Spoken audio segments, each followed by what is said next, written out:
আপনি আপনার স্ত্রীর কাছে বসে আছেন, একটা ফুরফুরে মনে, আনন্দ চিত্তে স্ত্রীর সাথে আলাপ করছেন, তার সাথে আপনি ভাব আদান প্রদান করছেন, আল্লাহর আরশ পর্যন্ত খুশি হয়ে যায়।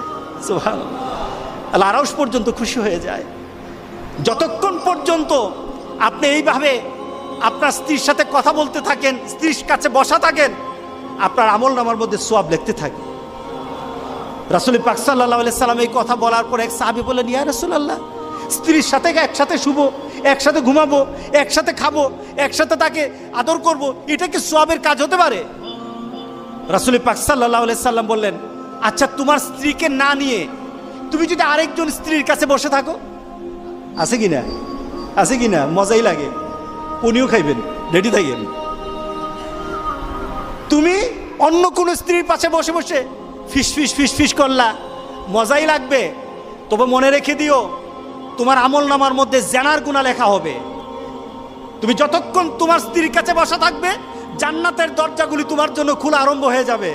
আর যতক্ষণ পর্যন্ত পরস্ত্রীর সাথে বসা থাকবে, ততক্ষণ পর্যন্ত তোমার আমলনামার মধ্যে গুনাহ লেখা হবে কিনা। সাহাবায়ে কেরাম বলেন, ইয়া রাসূলুল্লাহ, অন্য স্ত্রীর সাথে বসলে তো গুনাহ তো হবেই, তাহলে তার উল্টাটা তোমার হালাল বউর সাথে বসলে, তোমার হালাল যাকে হালাল করেছো তার সাথে বসলে সওয়াব হয়ে যাবে। সুবহানাল্লাহ, সুবহানাল্লাহ।